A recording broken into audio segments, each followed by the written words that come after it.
faut y mettre du sien, et puis il faut surtout croire en soi.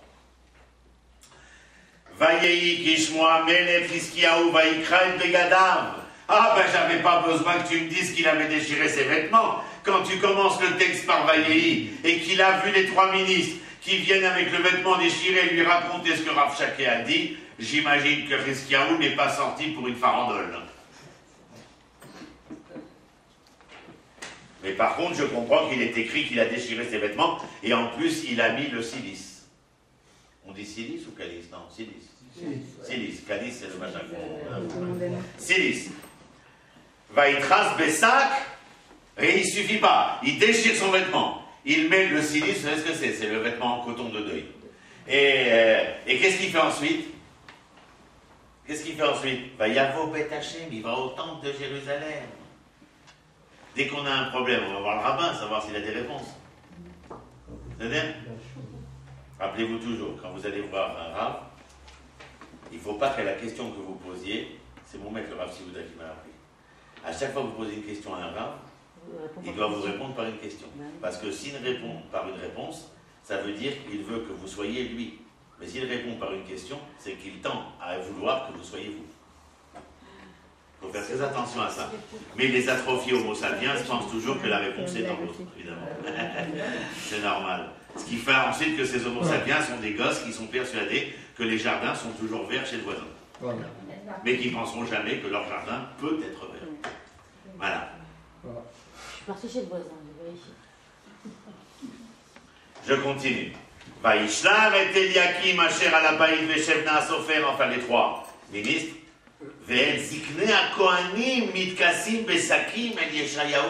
Alors là, je reste pantois. Je reste quoi? Je me demande comment est-ce possible. Les ministres sont des personnages tout à fait dans l'immanence matérialiste. Le roi gère quand même beaucoup plus la politique que l'esprit.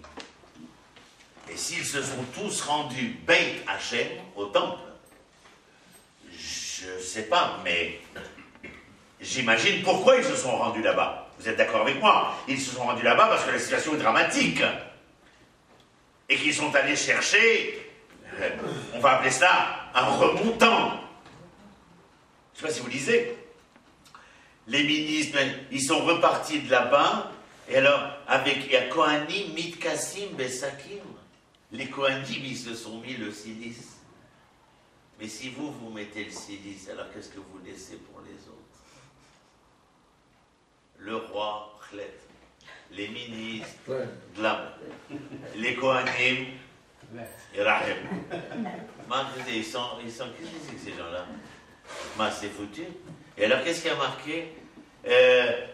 Besakim, El Yeshayahu Anana, ils ont encore un autre endroit où aller chercher la réponse. Eux, ils n'ont pas. Le roi, les ministres, eux, bon, ce sont que des ministres. Ils sont allés voir le roi. Le roi, il dit, il faut aller au temple. Ils ont été au temple, rien. Donc on a ici le pouvoir législatif, le pouvoir exécutif et le pouvoir sacerdotal qui sont incompétents. En tout cas, qui n'ont pas de réponse à donner. Je vous rappelle, n'oubliez pas que nous sommes sur la scène, où les décors et les costumes. Sur cette scène-là, n'oublions pas qu'en plein milieu de Jérusalem, le peuple est debout, Velo Echerishu, ils n'ont pas entendu, ils attendent. Ils attendent. Les ministres sont passés devant eux avec la tête basse et le vêtement déchiré. Le roi a mis le cilice et le vêtement déchiré, et maintenant il voit y passer les Kohanim avec le cilice. Je ne sais pas comment vous imaginez la scène. C'est pas encourageant. Pas du tout encourageant. Alors voici ce qui est écrit. Donc on leur dit maintenant, vous devez aller voir le prophète. Parce que chez les Hébreux, il y a le pouvoir exécutif, législatif, le pouvoir sacerdotal, mais il y a un quatrième pouvoir, c'est le pouvoir prophétique. C'est-à-dire, alors il demande d'aller voir Yeshayahu. Vayomru elav, ko amar Hiskiyahu. Alors les ministres et les Kohanim, ils ne veulent pas tellement se mouiller dans l'histoire, ils disent Chizkiyahu, le roi, et nous a dit de te dire Yom Tsara Vetochecha Unehatsa Hayomaze Ki Baobanim Ad Mashber Vekoach En Leleda. Je vous traduis. Ils sont venus voir Yeshayahu, ils lui disent tu sais, notre roi nous a dit que nous étions dans une situation catastrophique. Nous sommes oppressés, nous sommes opprimés, nous sommes enfermés dans les carcans d'une histoire où nous ne voyons pas d'avenir possible. S'il s'était arrêté là, je comprends qu'il soit un peu, comment dire, de vrais hommes politiques, c'est-à-dire mi-figue, mi-raisin comme ça. Mais il ne s'arrête pas là. Regardez ce qu'ils disent ensuite. Ki baou banim ad mashber. Baou banim ad mashber. Les enfants, c'est-à-dire le peuple, la masse populaire, est arrivée à une situation de crise totale. Je suis désolé, c'est pas ce qu'on a lu au chapitre 18. Mashber, c'est pas la table d'accouchement aussi? Oui, ça, vous avez appris. Mashber, c'est les tartes et machma. Mais c'est là, c'est... Non, parce qu'il parle de l'Eda après, c'est pour ça que... Oui, d'accord, bidou. Bah attends, j'ai pas fini. Tu me devances. Ça a bien fait de venir.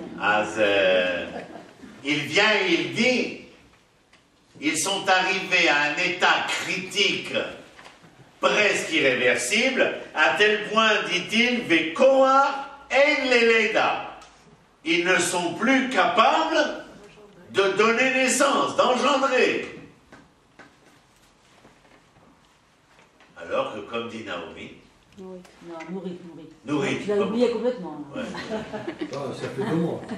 Oh là là. C'est dur, hein, comme professeur. Ne trouvez pas l'occasion de vous disperser. Il y a dans cette idée de Mashber, il y a bien sûr l'idée de l'état de crise, mais aussi ce qu'a dit Nourit, comme on l'avait déjà étudié plusieurs fois, la source, où là où il y a la crise, il y a dans la crise l'espoir de pouvoir donner naissance à. Mais eux viennent et te disent que là, dans la situation où ils sont eux, tu peux même pas penser qu'il soit possible d'imaginer que dans cette crise-là précise, on puisse encore penser que la crise pourrait être source de renaissance. C'est-à-dire que c'est la crise totale. Regarde qu'est-ce qu'il dit Yeshayahu. Je suis au Pasuk Vav. Va yomer lahem Yeshayahu. Alors, voilà la réponse. Que dit-il?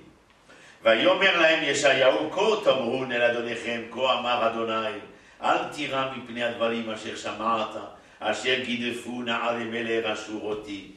Ineni, le Pasuk suivant, Ineni noten bo ruach vesham shmua, vesham le'arzu ve'ipaltiv becherev be'atzu.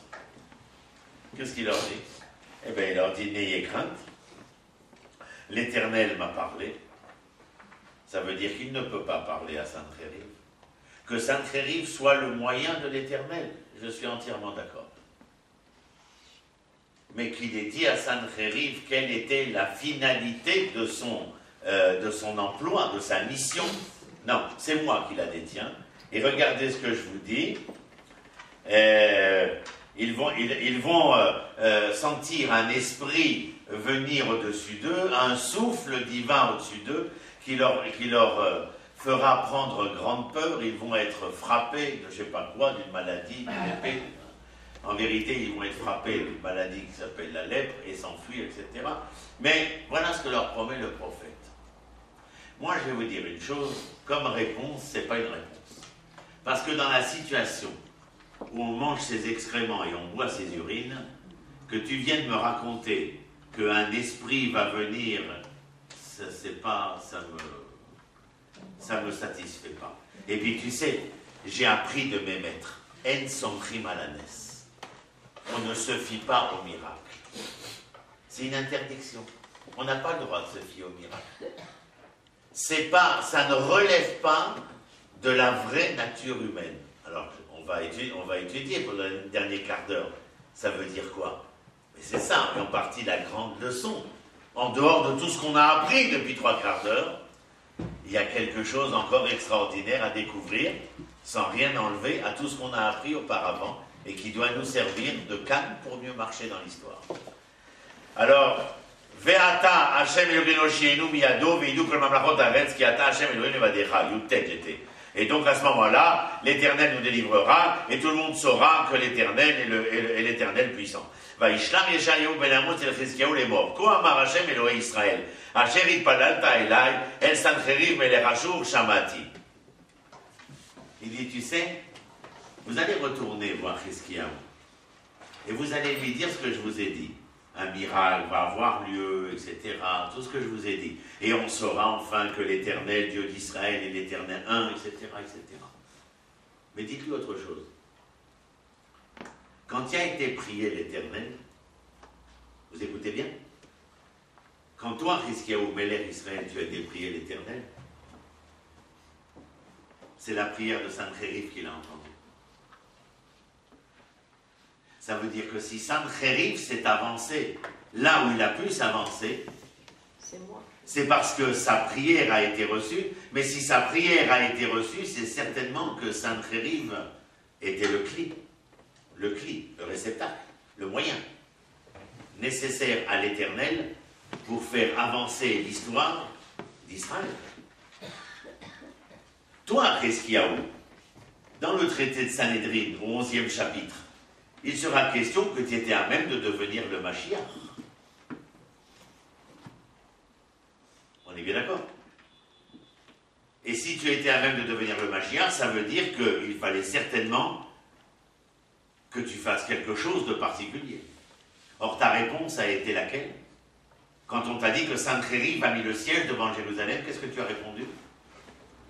Tu t'es mis en deuil, tu t'es habillé avec le cilice et puis tu as été allongé, après avoir envoyé tes ministres au temple. Tu t'es allongé et tu as dit quelque chose que tu allais regretter pour le restant de tes jours. Moi, je n'ai pas la force éternelle, moi, je vais me coucher, et toi, tu combattras pour nous. Yeshayahu lui dit, écoutez bien toutes ces minutes maintenant, Yeshayahu lui dit que nous allons être sauvés, nous serons sauvés. Que cela vienne miraculeusement, il y a de grandes choses que cela vienne miraculeusement parce que nous ne sommes pas suffisamment préparés à réaliser par nous-mêmes ce que l'Éternel attend. Mais il y a une chose qu'il faut que tu saches, c'est que ta prière n'a pas été insuffisante, que le défaitisme a été inacceptable, que le désespoir n'est pas recevable, et que la déprime est anticonstitutionnelle de la Torah. Tu sais qui peut déprimer? Qui peut désespérer? Ceux qui ne croient pas. Ceux qui n'ont pas confiance en eux-mêmes. Je ne te parle pas du peuple, je te parle de toi en tant qu'individu. Tu sais comment faire pour ne pas être déprimé? Avoir confiance en toi. Si tu as une image de toi-même dépréciée, tu as toutes les chances de déprimer. Je vois mes étudiantes demain matin, comme toutes les semaines. Alors je leur dis, ce matin, comment c'était devant la glace? Comment se fait-il que la même personne, lundi dernier, s'est trouvée, suis-je belle en ce miroir comme la Castafiore, et ce matin, elle a dit, oh, je suis absolument insupportable à mes yeux. Le visage n'avait pas changé, c'était le même. Mais par contre, il y avait quelque chose dans l'antre de l'être que tu étais qui lui avait changé. La confiance en soi. Vous savez comment on dit confiance en hébreu? Emouna. Pas la foi c'est pour les curés. Chez les Hébreux, c'est la confiance. Quel des bitachon, mais c'est Emouna, anima amingo. Peut-être qu'il y avait un ifran ce jour-là. Vis-à-vis de Chizkiyahu, le prophète lui a répondu ce qu'il a répondu. Et la dernière phrase, la Médée, vous la lisez. il va venir un esprit, il va frapper de maladie les troupes de Sancheriv, 185 000 soldats vont tomber, et il n'y aura plus de siège de l'an.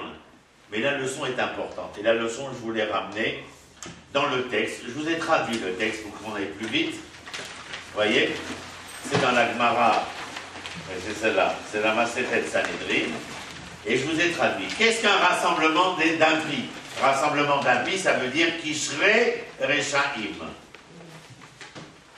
Les impies, ce sont des gens qui sont incapables de faire la différence entre le bien et le mal, entre l'obscurité et la lumière, entre ce qui est beau et ce qui ne l'est plus. Ce sont eux les Rechaim. Rechaim, c'est pas le mécréant. Oh, le méchant. C'est comme les idioties traductrices de la Haggadah de Pessah. Tam, c'est le niais, le naïf, alors que Tam veut dire l'être entier. Torah Hashem Temima, Yaakov Ishtam Yoshevo Halim. Comment vous pouvez traduire l'enfant par naïf? Vous voulez vraiment faire passer des vessies pour des lanternes à notre peuple et les prendre pour des abrutis? Vous ne pensez pas que le peuple d'Israël est de par essence créatrice un être intelligent, réfléchi, passionnel, émotionnel, et qu'il faut arrêter de lui enseigner comme si on parlait à une bande de cancres? Ce sont des gens qui étaient au Mont Sinaï. Ce sont des gens qui ont vu dans la mer ce qu'un prophète ne verra pas. Et vous leur parlez comme à des débiles mentaux. Et vous leur enseignez comme des arriérés mentaux. Ils ne comprendront pas une fois ce que vous dites. La deuxième fois, ils s'habitueront. La troisième fois, ils comprendront. Mais considérez-les comme des êtres grands, beaux et nobles. Et arrêtez de leur dire toute la journée, c'est permis, c'est interdit, c'est interdit, c'est permis, c'est permis, c'est interdit. Vous voulez permis interdire à l'église. Ça ne veut pas dire que nous ne savons pas qu'il y a des tahassés et tahassés, mais arrêtez de construire un peuple sur ce qu'il ne faut pas et sur ce qu'il faut. Il saura ce qu'il faut et ce qu'il ne faut pas lorsqu'il aura reconnu les lettres de noblesse qui sont les siennes et que par la grâce de Dieu, il aura révélé toute la confiance de l'être identitaire qu'il est. Alors il aura envie de faire ou de ne pas faire. Vous savez, quand on les a élevés au tricot, au piano, à la petite farandole, etc., et qu'à la cour on les appelle toute la journée messire, et mesdemoiselles et madame, etc., quand ils sont grands, ils savent qu'il y a des choses qu'on fait, des choses qu'on ne fait pas. Parce qu'on est noble. Quand on est noble, on s'habille d'une certaine manière. Tu as besoin de lui dire tzniout? Mais si elle est noble en son âme et conscience, elle n'aura pas besoin de se balader à moitié nue dans les rues de Jouan-les-Youpas. S'il est noble, il saura que lorsqu'il mange, eh bien il doit dire merci. C'est la noblesse de l'être qu'il faut révéler. La noblesse de l'être. Sinon, à quoi ça sert de m'avoir dit dans la Gemara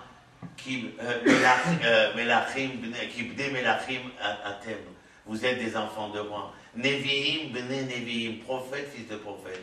C'est quoi? C'est des slogans politiques? Ou c'est des vérités intrinsèques, profondes? Si c'est des vérités intrinsèques, profondes, c'est ce qu'il faut enseigner aux gens. Et arrêtez de les prendre pour des idiots. T'as souli, Thomas. Regardez ce que dit. Qu'est-ce qu'un rassemblement d'impies? Shevna a exposé son point de vue devant 13 milliards de personnes. C'est-à-dire que Shevna, vous dit la Gemara ici, était un personnage charismatique. Il parlait à la foule, il parlait aux masses. Et en parlant aux masses, son charisme servait à quoi? À amener les gens à se conformer à ce qu'ils pensaient. Écoutez, si on fait la paix maintenant, au prix de concessions, je suis d'accord. Mais comprenez que vous et moi, demain, on se retrouve sous notre figuier à boire l'eau de notre pluie. Ça vaut pas le coup. La paix maintenant, quelques concessions, et on a le droit au figuier, à la vigne et au pluie. C'est quand même extraordinaire.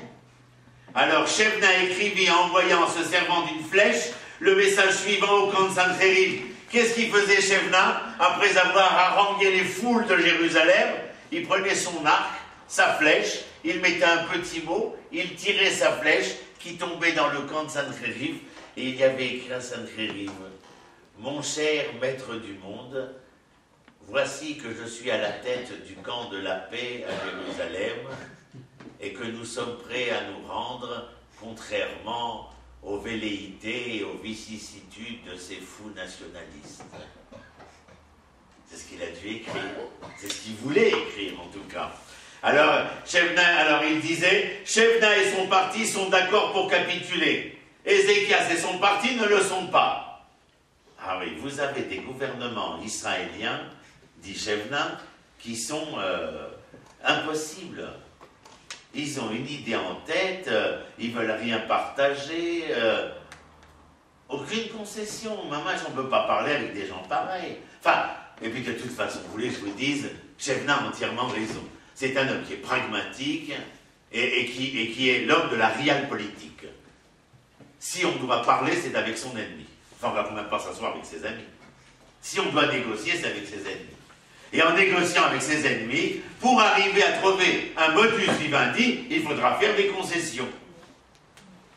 Ça, c'est ce que Shebna pense. Alors, Hiskiaou fut effrayé, dit la Gemara.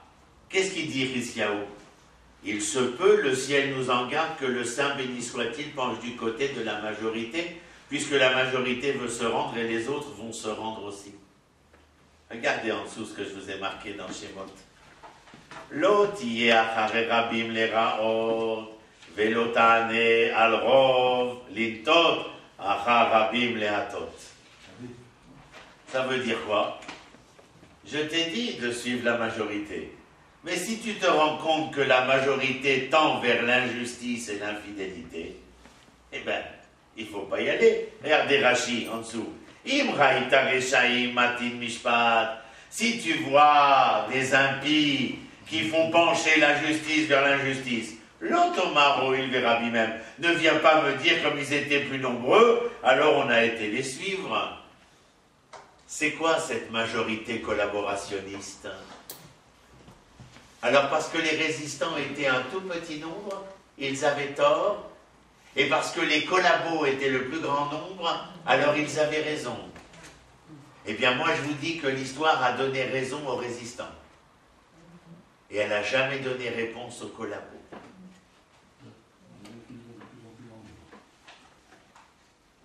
Mais c'est une grande leçon. Et il dit ici, alors, le ciel nous en garde, Ézéchias a peur, il dit Shema, peut-être que la faute des enfants d'Israël va peser sur eux, et puis après tout, si le grand nombre va dire, tout le monde pense qu'il faut faire des concessions, on va faire des concessions, malasot, matarot c'est la asot. Qu'est-ce que tu veux faire? T'as un autre moyen? Vous connaissez les propos du défaitiste? Nous alors, ils sont dans nos rues avec l'uniforme vert kaki. Et alors, ils arrêtent des résistants. Et alors, ils arrêtent des gitans et des juifs. Et alors, tu veux qu'on se batte contre une puissance pareille? Tu vois pas que même notre gouvernement, à Montoire, il a été faire des accords avec Taïsmo Hitler? Il a été faire des accords, et vous voyez pas, la France, dans toutes les écoles, elle chante « Maréchal, nous voilà ». Eh bien alors, c'est que c'est comme ça que ça doit être. C'est quand même pas des petits péquenots révoltés, qui sont en plus juifs, arméniens, communistes même, communistes disons, qui vont faire la loi. Eh oui, mais c'est comme ça que ça marche, jusqu'à aujourd'hui. Jusqu'à aujourd'hui. Vous voyez nos cousins germains? Pendant 40 ans, 30 ans, 50 ans, ils ont supporté la dictature.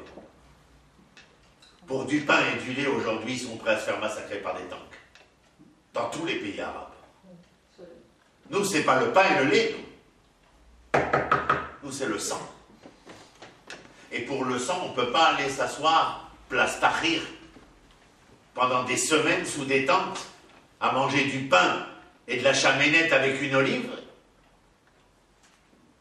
On ne peut pas. À ce point, nous sommes peureux et apeurés. Voilà, exactement. Alors qu'est-ce qu'il dit? Avec ça, je vais terminer. Alors le prophète est venu et lui a dit, n'appelez point rassemblement ce que le peuple appelle rassemblement. Ne considérez pas la majorité comme un rassemblement, que diable. Les partisans sont le rassemblement du peuple, mais certainement pas ces criminels, ce cancrelat populiste. Ce qui signifie ce n'est qu'un rassemblement d'impies qui ne comptent pas. Et alors ils sont la majorité. Ils ne comptent pas. Vous avez bien vu en Égypte. Les 4/5e, ils n'ont pas voulu sortir. Qu'est-ce que j'en ai fait? Hop! Dans les 3 jours de l'obscurité, liquidé. Liquidé. Hop, femme, enfant, liquidé.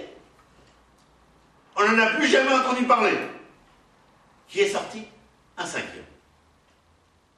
Ah, mais on rigolait quand le 5e, il a été prendre l'agneau, qu'ils ont appelé Pascal d'ailleurs, et le prendre aux Égyptiens pour l'attacher au bord du lit, s'ils y avaient, ou à la paille, et pour ensuite lui faire la shrita, prendre son sang, etc. Et on rigole. C'est des malades, ils vont se faire tuer. Enfin, on va quand même pas mourir à cause de ses partisans.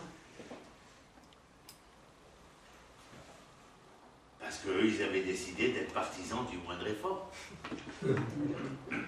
Les autres avaient été partisans du plus grand effort. Chacun avec son dénominateur commun. Mais eux sont morts comme des chiffres. Et les autres sont sortis, Ve'ele Shemot Bnei Israël, voici les noms des enfants d'Israël. C'est quand même complètement différentiel. Donc, après, juste la fin du texte, vous le lirez, c'est pour vous les feuilles. Shevna, à un moment donné, a demandé aux gardes d'ouvrir les portes de Jérusalem. Il était tellement persuadé que sa puissance charismatique et politique avait eu une influence qu'il demande à ouvrir les portes de Jérusalem pour se rendre à Sancheriv. Et la Gemara vient et vous dit, vous lirez, lorsqu'on lui a ouvert les portes, il a été tout seul à avancer, à tel point que le malach Gabriel, il a fermé les portes derrière lui. Et Sancheriv lui fait « Oh, du moment, qu'est-ce qui vous amène ?» Alors il dit « Nous voici, Sancheriv, moi et le peuple. » Il lui dit « Oui, mais... » Il était tout seul. Sancheriv, c'est ça le camp de la paix. Il y a frappé les talons, attaché par les... Comment c'est marqué? Où sont tes troupes, lui demande-t-on. Elles se sont rebellées, ont changé d'avis. Alors tu t'es moqué de moi, ils lui percèrent les talons, le lièrent aux queues de leurs chevaux et le traînèrent sur les ronces et les épines. C'est bien fait pour les crapules, pour les collabos. Les collabos, ils ont tous été jugés. Et ce que dit un de nos maîtres ici, qu'on n'a pas eu le temps de voir, mais dont je vous explique, vous avez en dessous Sefer Kol Simcha, Rabbi Simcha Bonem Pshisra, un chassid, il leur dit ici, vous savez comment le Nes peut arriver? Le Nes peut arriver lorsque vous vous préparez à recevoir le Nes. Il dit, vous vous rappelez? Je vous le rappelle, mais on l'a déjà vu ensemble, mais je vous le rappelle, il faut que ça rentre dans le crâne, je confonds là-bas, que ça rentre. Il ne faut pas expliquer au voisin de palier, il faut que ce soit inséré dedans au fond. Quand tu respires le matin, il faut que tu respires la vérité et la justice. Vous étiez devant la mer, dans un dilemme cornélien, l'épée, la mer noyée. Vous avez dit, il faut envoyer, prier Moshe. Moshikou, il a des relations avec là-haut. On va aller prier l'Éternel, et l'Éternel, comme d'habitude, il va nous sauver, puisque nous, on est en plus le 5e. C'est-à-dire 12 des 20, je ne sais pas quand c'est fait, la cerise sur le gâteau. On a fait un acte de résistance énorme en piquant l'agneau pascal. Et l'Éternel, il répond. Et ça, vous devez vous rappeler jusqu'à la fin de vos jours et le transmettre à vos enfants, vos petits-enfants, vos arrière-petits-enfants, le soir de Pessah. S'il y a une chose de la Yetziat Mitzrayim, vous parlez, c'est de ça. Que viens-tu me prier maintenant? Je t'ai demandé de me prier. Est-ce que je t'ai demandé de me prier? C'est ta prière que j'ai besoin. Si tu continues à prier, je donne la réponse aux Égyptiens. À Sancheriv. Daber el Bnei Israël. Daber el Bnei Israël. Parle aux enfants d'Israël. Dis-leur, l'Éternel ne veut pas de votre prière, il attend de voir. Il veut vous voir. Les prophètes Yirmiyahu, Yecheskel, Yeshayahu, qu'est-ce que j'en ai à faire de vos prières? Qu'est-ce que j'en ai à faire de vos sacrifices si vous, vous n'êtes pas là? Vous croyez que être les enfants de l'Éternel, c'est un culte? C'est pas un culte, c'est une profession de foi. C'est d'une nation dont il est question. Et il leur dit, Taber et Israël, je veux les voir, je veux les voir. Qu'est-ce qu'ils pensent? Qu'à chaque fois qu'ils vont avoir un problème, ils vont me faire Hachem Sefataï Tiftar Piagete la Terra, je m'en fous. Qu'est-ce que tu fais? J'ai besoin de voir Taber et Israël, et la fin de la phrase c'est quoi? Vaïssa, qu'ils se mettent en marche. Et Nachshon ben Aminadab est le premier à rentrer et la mer à s'ouvrir à la suite de la profession de foi de Nachshon ben Aminadab qui par sa profession de foi a enseigné à tous les enfants d'Israël que ce n'était pas le moment de prier, c'était le moment d'agir. Il lui dit, Sancheriv, j'ai écouté ce qu'il m'a dit parce qu'il était prêt à agir dans le mal, mais son action venait servir mes desseins au profit du peuple d'Israël. Et toi, je n'ai pas reçu ta prière, parce que tu es l'homme qui a refusé d'agir, malgré que je t'avais promis d'être le Moshiach Hashem, d'être le Messie d'Israël, Christian. Et il va tomber malade, et il n'est même pas marié. Et quand il va se marier, c'est avec la fille d'Yeshayahu, quand Yeshayahu le provoque, parce qu'il est malade d'une maladie d'amour. Et il a peur d'avoir un enfant qui va être un impie, un rachat. Et en fin de compte, il aura un enfant rachat, puisque l'enfant qu'il aura tuera son propre grand-père qui s'appelle Yeshayahu. Et cet enfant sera roi, il s'appelle Ménaché. Vous ne comprenez pas qu'on attend de vous que vous agissiez, que vous soyez. Les objets, il y en a plein les magasins. Il n'en a pas besoin, l'Éternel. Des objets de l'histoire, il n'en a pas besoin. C'était quoi la maladie d'amour qui était atteinte? Ah ben, il n'a pas voulu se marier parce qu'il savait qu'il allait avoir un enfant de rachat. Il était malade d'amour. Parce que comme tout homme, il savait qu'il fallait qu'il se marie. Et il se persuadait lui-même de ne pas se marier parce qu'il savait qu'en rêve, il avait vu qu'il allait avoir un enfant rachat. Et Dieu lui a dit, mais vous avez la réponse de Yeshayahu, ça je vous rajoute. Mais la réponse de Yeshayahu, quelle a-t-elle été?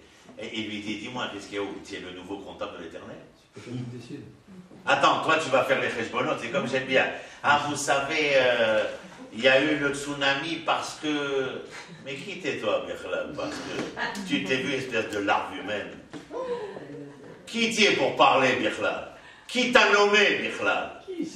Misam lecha, misam otra, Birlal. Essaye déjà de voir pour toi, pour quelle raison toi tu n'es pas. Pas pourquoi le tsunami est. Vois pour toi, pour ton entourage, pour tes proches, pour ton peuple, pour ta terre, pour ta Torah. Est-ce qu'on a besoin de tes prévisions météorologiques sur le tsunami Rouhani? On s'en fout complètement. Vous vous rappelez tout à l'heure, il y a toujours besoin d'aller donner l'explication pour ailleurs, pour autrui, pour l'autre, pour le tiers. Alors que tout se résume chez nous. Chez nous, chez nous. C'est la raison pour laquelle je vous ai dit, nous ne sommes pas là pour lutter contre, nous sommes là pour construire pour. Lutter pour. Et ce lutter pour s'appelle construire. Construire le peuple, la terre et la Torah d'Israël. Toda Rabba.